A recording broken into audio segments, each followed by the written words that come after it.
একটি নিস্তব্ধ গ্রাম, দুই ভাই আর তাদের দুই স্ত্রী, এই নিয়ে তাদের ছোট্ট সংসার।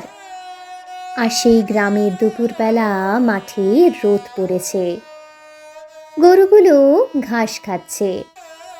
আর সেই সময় ঘটে যায় এমন এক ঘটনা তাদের পরিবারে, যা এক মুহূর্তে বদলে দেয় তাদের চারজনের জীবন।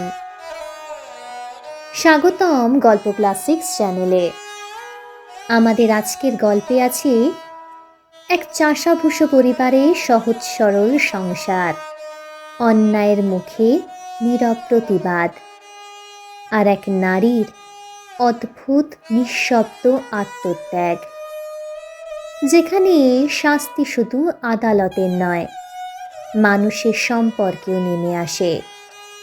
চলুন আজকের গল্প ক্লাসিক্সে শুনি এমন এক গল্প, যেখানে ন্যায় আর অন্যায় সীমারেখা মুছে যায়, আর এক নারীর চুপ থাকা হয়ে ওঠে ইতিহাসের সবচেয়ে তীক্ষ্ণ প্রতিক্রিয়া। আমাদের আজকের গল্প রবীন্দ্রনাথ ঠাকুরের লেখা শাস্তি।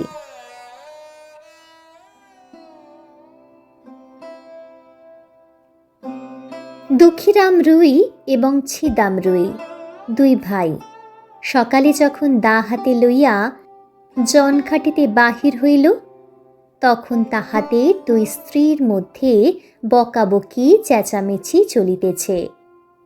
কিন্তু প্রকৃতির অন্যান্য নানাবিধ নিত্য কলরবের ন্যায় এই কলহ কোলাহল পাড়াশুদ্ধ লোকের অভ্যাস হইয়া গেছে। তীব্র কণ্ঠস্বর শুনিবা মাত্র লোকে পরস্পরকে বলে, ওই রে বাঁধিয়া গিয়াছে। অর্থাৎ যেমনটি আশা করা যায় ঠিক তেমনটি ঘটিয়াছে। আজও স্বভাবের নিয়মের কোনরূপ ব্যত্যয় হয় নাই। প্রভাতে পূর্ব দিকে সূর্য উঠিলে যেমন কেহ তাহার কারণ জিজ্ঞাসা করে না, তেমনি এই কুড়িদের বাড়িতে দুই জায়ের মধ্যে যখন একটা হৈ হৈ পড়িয়া যায়, তখন তাহার কারণ নির্ণয়ের জন্য কাহারও কোনরূপ কৌতূহলের উদ্রেক হয় না। অবশ্যই এই কোন্দল আন্দোলন প্রতিবেশীদের অপেক্ষা দুই স্বামীকে বেশি স্পর্শ করিত সন্দেহ নাই, কিন্তু সেটা তাহারা কোনরূপ অসুবিধার মধ্যে গণ্য করিত না। তাহারা দুই ভাই যেন দীর্ঘ সংসার পথ একটা এক্কা গাড়িতে করিয়া চলিয়াছে। দুই দিকের দুই স্প্রিংবিহীন চাকার অবিশ্রাম ছড়ছড় খড়খড় শব্দটাকে জীবন রথযাত্রার একটা বিধিবিহিত নিয়মের মধ্যেই ধরিয়া লইয়াছে। বরঞ্চ ঘরে যেদিন কোনো শব্দমাত্র নাই, সমস্ত থমথম ছমছম করিতেছে, সেদিন একটা আসন্ন অনৈসর্গিক উপদ্রবের আশঙ্কা জন্মিত। সেদিন যে কখন কি হইবে তাহা কেহ হিসাব করিয়া বলিতে পারিত না। আমাদের গল্পের ঘটনা যেদিন আরম্ভ হইল, সেদিন সন্ধ্যার প্রাক্কালে দুই ভাই যখন জন খাটিয়া শ্রান্ত দেহে ঘরে ফিরিয়া আসিল, তখন দেখিল স্তব্ধ গৃহ গম গম করিতেছে। বাহিরে অত্যন্ত গুমট। দুই প্রহরের সময় খুব এক পশলা বৃষ্টি হইয়া গিয়াছে। এখনো চারিদিকে মেঘ জমিয়া আছে, বাতাসে লেশ মাত্র নাই। বর্ষায় ঘরের চারিদিকে জঙ্গল এবং আগাছাগুলা অত্যন্ত বাড়িয়া উঠিয়াছে। সেখান হইতে এবং জলমগ্ন পাটের ক্ষেত হইতে সিক্ত উদ্ভিজ্জের ঘন গন্ধ বাষ্প চতুর্দিকে একটি নিশ্চল প্রাচীরের মতো জমাট হইয়া দাঁড়াইয়া আছে। গোয়ালের পশ্চাৎবর্তী ডোবার মধ্য হইতে ভেগ ডাকিতেছে এবং ঝিল্লি রবে সন্ধ্যার নিস্তব্ধ আকাশ একেবারে পরিপূর্ণ।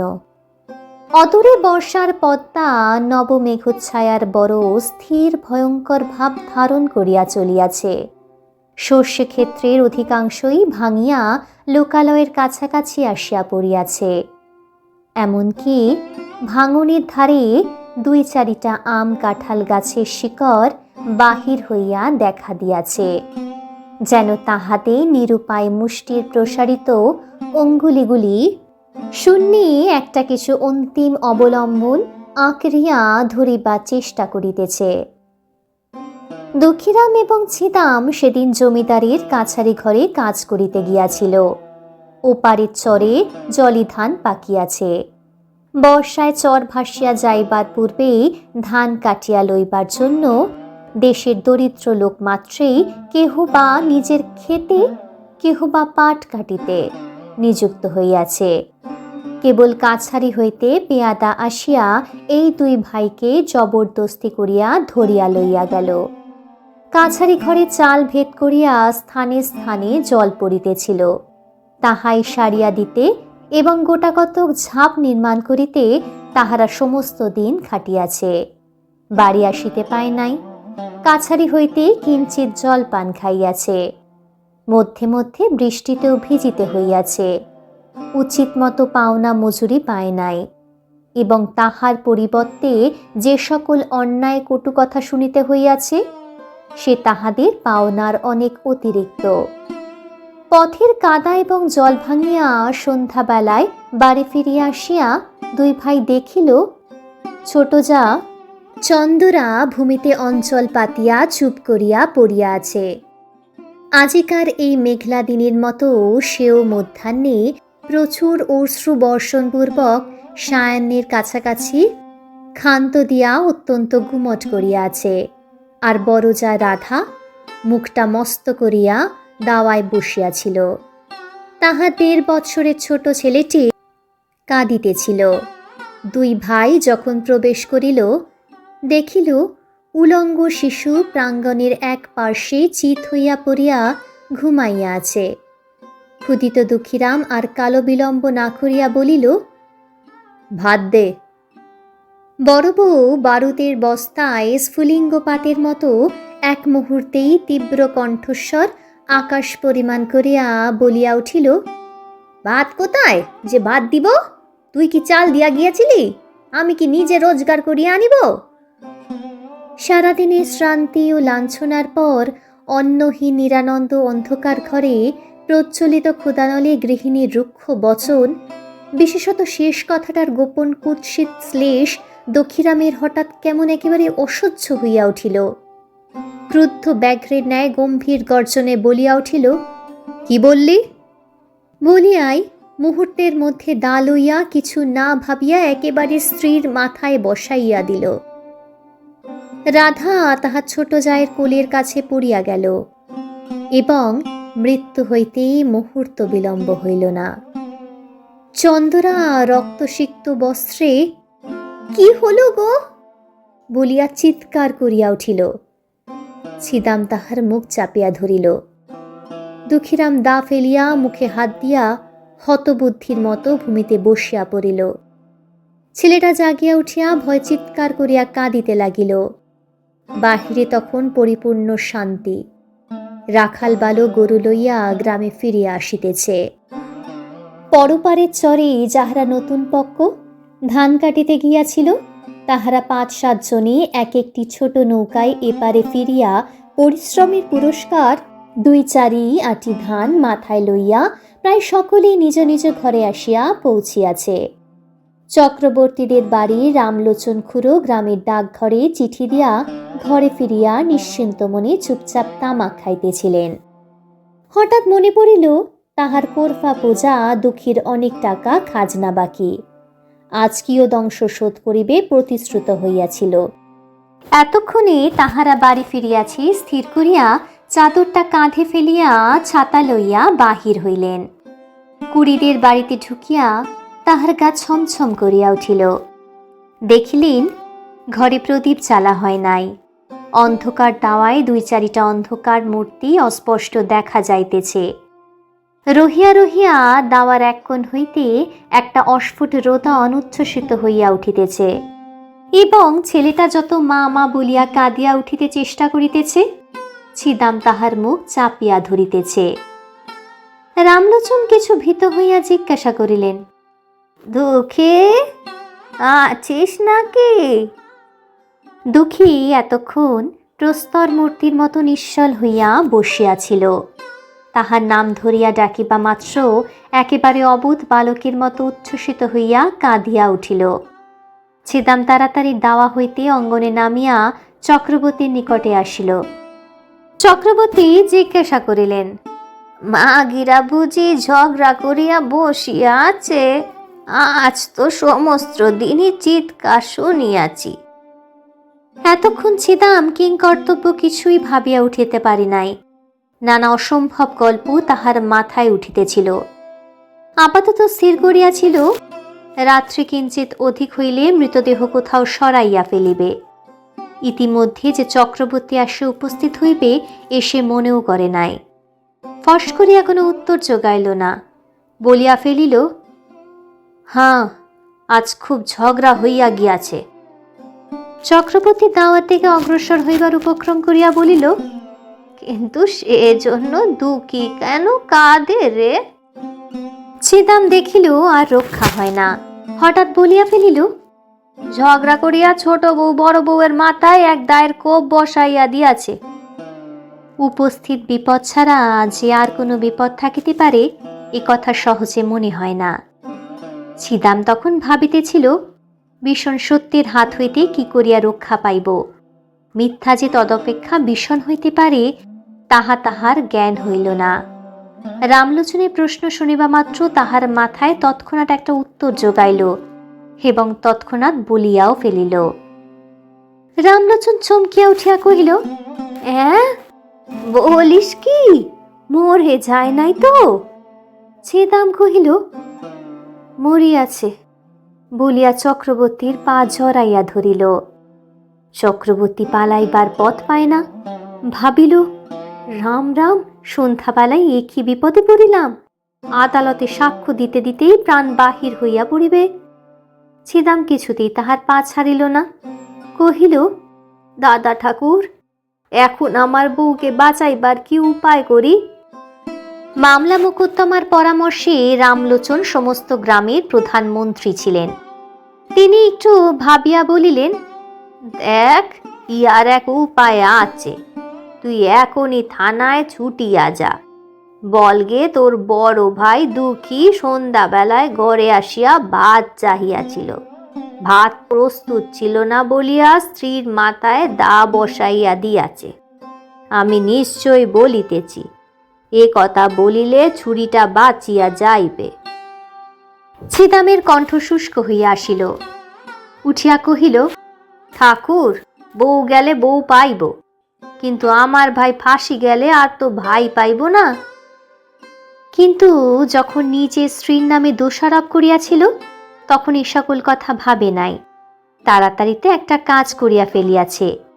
এখন অলতিভাবে মন আপনার পক্ষে যুক্তি এবং প্রবোধ সঞ্চয় করিতেছে। চক্রবর্তীও কথাটা যুক্তিসঙ্গত বোধ করিলেন। কহিলেন, তবে যেমনটি ঘটিয়াছে তাই বলিস, সকল দিক রক্ষা করা অসম্ভব। বলিয়া রামলোচন অবিলম্বে প্রস্থান করিল এবং দেখিতে দেখিতে গ্রামে রাষ্ট্র হইল যে কুড়িদের বাড়ির চন্দরা রাগারাগি করিয়া তাহার বড় জায়ের মাথায় দা বসাইয়া দিয়াছে। বাঁধ ভাঙিলে যেমন জল আসে, গ্রামের মধ্যে তেমনি হুহু শব্দে পুলিশ আসিয়া পড়িল। অপরাধী এবং নিরপরাধী সকলে বিষম উদ্বিগ্ন হইয়া উঠিল। ছিদাম ভাবিল, যে পথ কাটিয়া ফেলিয়াছে সেই পথেই চলিতে হইবে। সে চক্রবর্তীর কাছে নিজ মুখে এক কথা বলিয়া ফেলিয়েছে, সে কথা গাঁ শুদ্ধ রাষ্ট্র হইয়া পড়িয়াছে। এখন আবার আর একটা কিছু প্রকাশ হইয়া পড়িলে কি জানি কি হইতে কি ঘুইয়া যাইবে। সে নিজেই কিছু ভাবিয়া পাইল না। মনে করিল কোনো মতে সে কথাটা রক্ষা করিয়া তাহার সহিত আর 5টা গল্প জুড়িয়া স্ত্রীকে রক্ষা করা ছাড়া আর কোনো পথ নাই। ছিদাম তাহার স্ত্রী চন্দরাকে অপরাধ নিজ স্কন্ধে লইবার জন্য অনুরোধ করিল। সে তো একেবারে বজ্রাহত হইয়া গেল। ছিদাম তাহাকে আশ্বাস দিয়া কহিল, যাহা বলিতেছি তাই কর, তোর কোনো ভয় নাই, আমরা তোকে বাঁচাইয়া দিব। আশ্বাস দিল বটে, কিন্তু গলা শুকাইল, মুখ পাংশুবর্ণ হইয়া গেল। চন্দরার বয়স 17-18 অধিক হইবে না। মুখখানি হৃষ্টপিষ্ট, গোলগাল, শরীরটি অনতি দীর্ঘ, আঁটো সাঁটো, সুস্থ সবল অঙ্গ প্রত্যঙ্গের মধ্যে এমন একটি সৌষ্ঠব আছে যে চলিতে ফিরিতে নড়িতে চড়িতে দেহের কোথাও যেন কিছু বাঁধে না। একখানি নতুন তৈরি নৌকার মতন, বেশ ছোট এবং সুডল, অত্যন্ত সহজে সরে, এবং তাহা আর কোথাও কোনো গ্রন্থি শিথিল হইয়া যায় নাই। পৃথিবীর সকল বিষয়ই তাহার একটা কৌতুক এবং কৌতূহল আছে। পাড়ায় গল্প করিতে যাইতে ভালোবাসে এবং কুম্ভকক্ষে ঘাটে যাইতে আসিতে দুই আঙ্গুলি দিয়া ঘোমটা ঈষৎ ফাঁক করিয়া উজ্জ্বল চঞ্চল ঘনকৃষ্ণ চোখ দুটি দিয়া পথের মধ্যে দর্শনযোগ্য যাহা কিছু সমস্ত দেখিয়া লয়। বড় বউ ছিল ঠিক ইহার উল্টো, অত্যন্ত এলোমেলো, ঢিলে ঢালা, অগোছালো। মাথার কাপড়, কোলের শিশু, ঘরকন্যার কাজ কিছুই সে সামলাইতে পারিত না। হাতে বিশেষ একটা কিছু কাজও নাই, অথচ কোনো কালই যেন সে অবসর করিয়া উঠিতে পারে না। ছোট যা তাহাকে অধিক কিছু কথা বলিত না, মৃদু স্বরে দুই একটা তীক্ষ্ণ দংশন করিত, আর সে হাউ হাউ দাউ দাউ করিয়া রাগিয়া মাগিয়া বকিয়া ঝকিয়া সারা হইত এবং পারাশুদ্ধ অস্থির করিয়া তুলিত। এই দুই জুরি স্বামী স্ত্রীর মধ্যেও স্বভাবের এক আশ্চর্য ঐক্য ছিল। দুঃখীরাম মানুষটা কিছু বৃহদায়তনের, হাড়গুলা খুব চওড়া, নাসিকা খর্ব, দুটি চক্ষু এই দৃশ্যমান সংসারকে যেন ভালো করিয়া বোঝে না, অথচ ইহাকে কোনরূপ প্রশ্ন করিতেও চায় না। এমন নিরীহ অথচ ভীষণ, এমন সবল অচল নিরুপায় মানুষ অতি দুর্লভ। আজ ছিদামকে একখানি চকচকে কালো পাথরে কে যেন বহু যত্নে কুদিয়া গড়িয়া তুলিয়াছে। লেশমাত্র বাহুল্য বর্জিত এবং কোথাও যেন কিছু টোল খায় নাই। প্রত্যেক অঙ্গটি বলের সহিত নৈপুণ্যের সহিত মিশিয়া অত্যন্ত সম্পূর্ণতা লাভ করিয়াছে। নদীর উচ্চ পার হইতে লাফাইয়া পড়ুক, লগে দেয়া নৌকা ঠেলুক, বাঁশ গাছে চড়িয়া বাছিয়া বাছিয়া কঞ্চি কাটিয়া আনুক, সকল কাজেই তাহার একটি পরিমিত পরিপাট্য, একটি অবলীলাকৃত শোভা প্রকাশ পায়। বড় বড় কালো চুল তেল দিয়া কপাল হইতে যত্নে আছড়াইয়া তুলিয়া কাঁধে আনিয়া ফেলিয়াছে। বেশভূষা সাজসজ্জায় বিলন একটু যত্ন আছে। অপরাপর গ্রামবধূ থেকে সৌন্দর্যের প্রতি যদিও তাহার উদাসীন দৃষ্টি ছিল না, এবং তাহাদের চক্ষে আপনাকে মনোরম করিয়া তুলিবার ইচ্ছা তাহার যথেষ্ট ছিল, তবু ছিদাম তাহার যুবতী স্ত্রীকে একটু বিশেষ ভালোবাসিত। উভয় ঝগড়াও হইত, ভাবও হইত, কেহ কাহাকেও পরাস্ত করিতে পারিত না। আর একটি কারণে উভয়ের মধ্যে বন্ধন কিছু সুদৃঢ় ছিল। ছিদাম মনে করিত চন্দরা যেরূপ চটুল চঞ্চল প্রকৃতির স্ত্রীলোক, তাহাকে যথেষ্ট বিশ্বাস নাই, আর চন্দরা মনে করিত আমার স্বামীটির চতুর্দিকেই দৃষ্টি, তাহাকে কিছু কষাকষি করিয়া না বাঁধিলে কোন দিন হাতছাড়া হইতে আটক নাই। উপস্থিত ঘটনা ঘটিবার কিছুকাল পূর্বে হইতেই স্ত্রী পুরুষের মধ্যে ভারী একটা গোলযোগ চলিতেছিল। চন্দরা দেখিয়াছিল তাহার স্বামী কাজে রোজর করিয়া মাঝে মাঝে দূরে চলিয়া যায়, এমনকি দুই একদিন অতীত করিয়া আসে, অথচ কিছু উপার্জন করিয়া আনে না। লক্ষণ মন্দ দেখিয়া সেও কিছু বাড়াবাড়ি দেখাইতে লাগিল। যখন তখন ঘাটে যাইতে আরম্ভ করিল এবং পাড়া পর্যটন করিয়া আসিয়া কাশী মজুমদারের মেজ ছেলেটির প্রচুর ব্যাখ্যা করিতে লাগিল। ছিদামের দিন এবং রাত্রিগুলির মধ্যে কে যেন বিষ মিশাইয়া দিল। কাজে কর্মে কোথাও এক দণ্ড গিয়া সুস্থির হইতে পারে না। একদিন ভাঁজকে আসিয়া ভারী ভৎসনা করিল। সে হাত নাড়িয়া ঝঙ্কার দিয়া অনুপস্থিত মৃত পিতাকে সম্বোধন করিয়া বলিল, ও মে ঝড়ের আগে চোটে, উহাকে আমি সামলাইব, আমি জানি ও কোন দিন কি সর্বনাশ করিয়া বসিবে। চন্দরা পাশের ঘর হইতে আসিয়া আস্তে আস্তে কহিল, কেন দিদি, তোমার এত ভয় কিসের? এই দুই চায়ে বিষম দ্বন্দ্ব বাঁধিয়া গেল। ছিদাম চোখ পাকাইয়া বলিল, এবার যদি কখনো শুনি তুই একলা ঘাটে গিয়াছিস, তোর হাড় গুড়াইয়া দিব। চন্দরা বলিল, তাহা হইলে তো হাড় জুড়ায়, বলিয়া তৎক্ষণাৎ বাহিরে যাইবার উপক্রম করিল। ছিদাম এক লম্ফে তাহার চুল ধরিয়া টানিয়া ঘরে পুরিয়া বাহির হইতে দ্বার রুদ্ধ করিয়া দিল। কর্মস্থান হইতে সন্ধ্যাবেলায় ফিরিয়া আসিয়া দেখে ঘর খোলা, ঘরে কেহ নাই। চন্দ্রা 3টে গ্রাম ছাড়াইয়া একেবারে তাহার মামার বাড়ি গিয়া উপস্থিত হইয়াছে। ছিদাম সেখানে হইতে বহু কষ্টে অনেক সাধ্য সাধনায় তাকে ঘরে ফিরাইয়া আনিল, কিন্তু এবার পরাস্ত মানিল।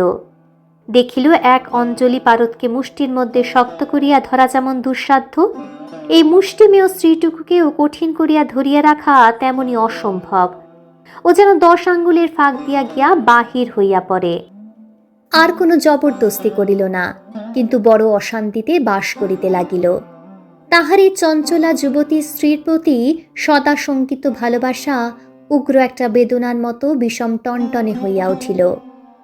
এমনকি একবার মনে হইত, এ যদি মরিয়া যায় তবে আমি নিশ্চিন্ত হইয়া একটুখানি শান্তি লাভ করিতে পারি। মানুষের ওপরে মানুষের যতই ঈর্ষা হয়, জমের ওপরে এতটা নহে। এমন সময় ঘরে সেই বিপদ ঘটিল। চন্দরাকে যখন তাহার স্বামী খুন স্বীকার করিয়া লইতে কহিল, সে স্তম্ভিত হইয়া চাহিয়া রহিল। তাহার কালো দুটি চক্ষু কালো অগ্নির ন্যায় নীরবে তাহার স্বামীকে দগ্ধ করিতে লাগিল।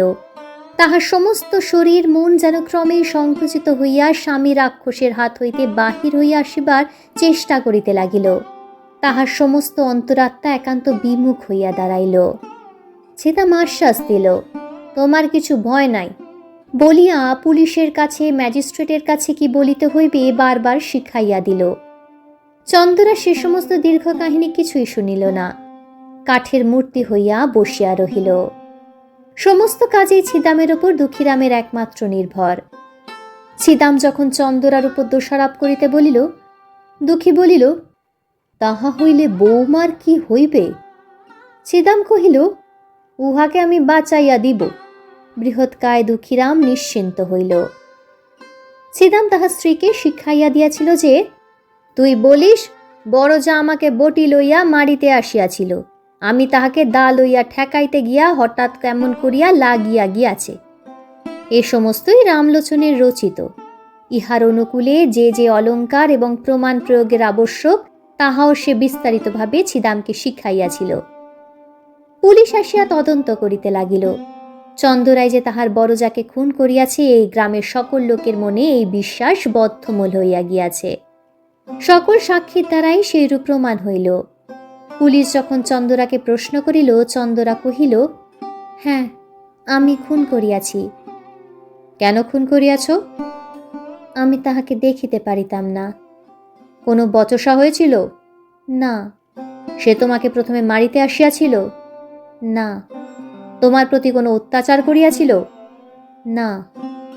এরূপ উত্তর শুনিয়া সকলে অবাক হইয়া গেল। ছিদাম তো একেবারে অস্থির হইয়া উঠিল। কহিল, উনি ঠিক বলিতেছেন না, বড় বউ প্রথমে। দ্বারকা খুব একটা তাড়া দিয়া তাহাকে থামাইয়া দিল। অবশেষে তাকে বিধিমতে জেরা করিয়া বারবার সে একই উত্তর পাইল। বড় বউয়ের দিক হইতে কোনরূপ আক্রমণ চন্দরা কিছুতেই স্বীকার করিল না। এমন একগুয়ে মেয়েও তো দেখা যায় না। একেবারে প্রাণপণে ফাঁসি কাষ্টের দিকে ঝুঁকিয়াছে, কিছুতেই তাহাকে টানিয়া রাখা যায় না।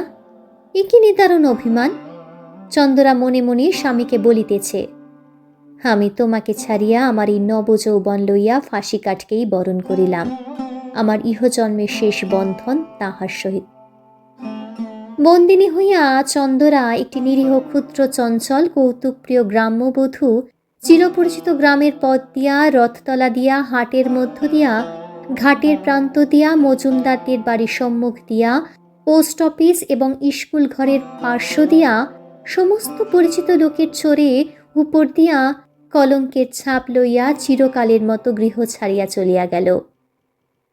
একপাল ছেলে পিছন পিছন চলিল, এবং গ্রামের মেয়েরা তাহার সই সাঙাত্রা কেহ ঘোমটার ফাঁক দিয়া, কেহ দ্বারের প্রান্ত হইতে, কেহ বা গাছের আড়ালে লইয়া পুলিশ চালিত চন্দরাকে দেখিয়া লজ্জায় ঘৃণায় ভয় কণ্টকিত হইয়া উঠিল।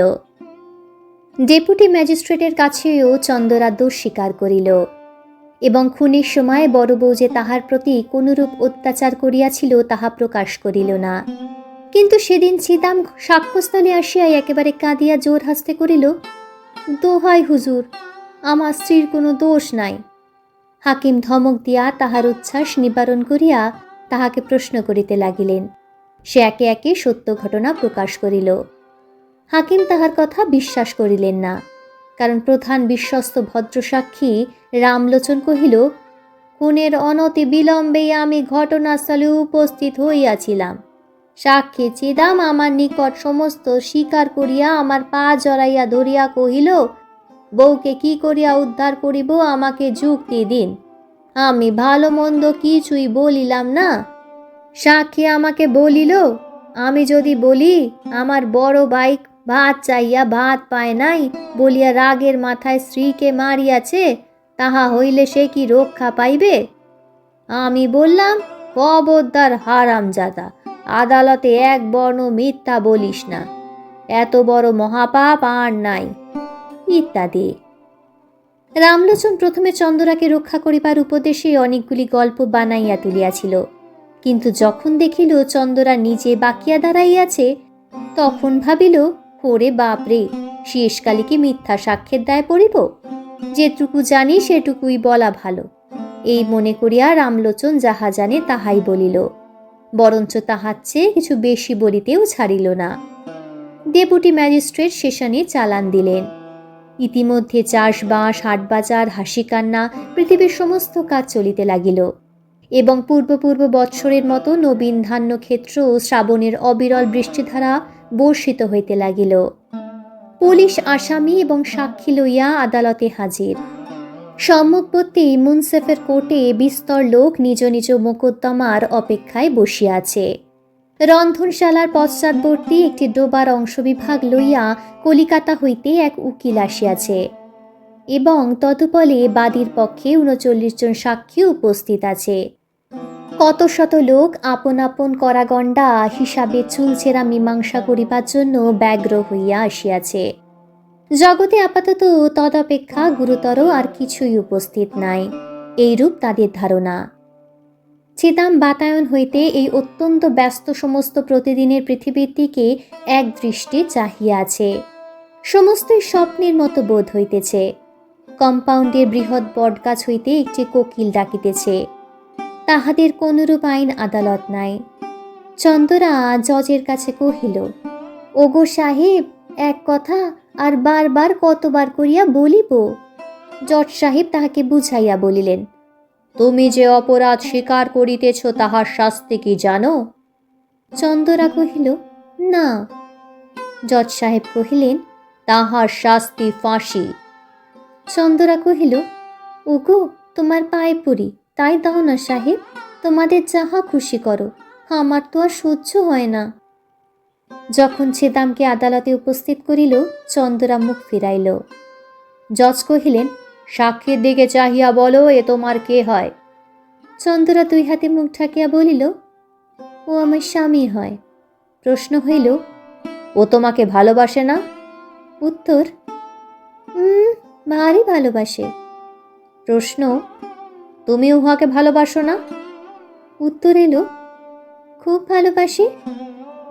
ছিদামকে যখন প্রশ্ন হইল, ছিদাম কহিল, আমি খুন করিয়াছি। কেন? ভাত চাহিয়াছিলাম, বড় বউ ভাত দেয় নাই। দুঃখীরাম সাক্ষ্য দিতে আসিয়া মূর্ছিত হইয়া পড়িল। মূর্ছা ভঙ্গের পর উত্তর করিল, সাহেব, আমি খুন করিয়াছি। কেন? ভাত চাহিয়াছিলাম, ভাত দেয় নাই। বিস্তর জেরা করিয়া এবং অন্যান্য সাক্ষ্য শুনিয়া জজ সাহেব স্পষ্ট বুঝিতে পারিলেন, ঘরের স্ত্রীলোককে ফাঁসির অপমান হইতে বাঁচাইবার জন্য ইহারা দুই ভাই অপরাধ স্বীকার করিতেছে।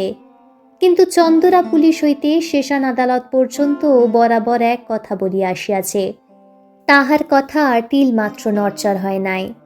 দুইজন উকিল স্বেচ্ছাপ্রবৃত্ত হইয়া তাহাকে প্রাণদণ্ড হইতে রক্ষা করিবার জন্য বিস্তর চেষ্টা করিয়াছে, কিন্তু অবশেষে তাহার নিকট পরাস্ত মানিয়াছে। যেদিন একরত্তি বয়সে একটি কালোকুলো ও ছোটখাটো মেয়ে তাহার গোলগাল মুখটি লইয়া খেলার পুতুল ফেলিয়া বাপের ঘর হইতে শ্বশুর ঘরে আসিল, সেদিন রাত্রি শুভ লগ্নের সময় আজিকার দিনের কথা কে কল্পনা করিতে পারিত? তাহার বাপ মরিবার সময় হেই বলিয়া নিশ্চিন্ত হইয়াছিল যে, যাহা হোক, আমার মেয়েটির একটি সদ্গতি করিয়া গেলাম। জেলখানায় ফাঁসির পূর্বে দয়ালু সিভিল সার্জন চন্দরাকে জিজ্ঞাসা করিল, কাহাকেও দেখিতে ইচ্ছা করো? চন্দরা কহিল, একবার আমার মাকে দেখিতে চাই। ডাক্তার কহিল, তোমার স্বামী তোমাকে দেখিতে চায়, তাহাকে কি ডাকিয়া আনিব? চন্দরা কহিল, মরণ।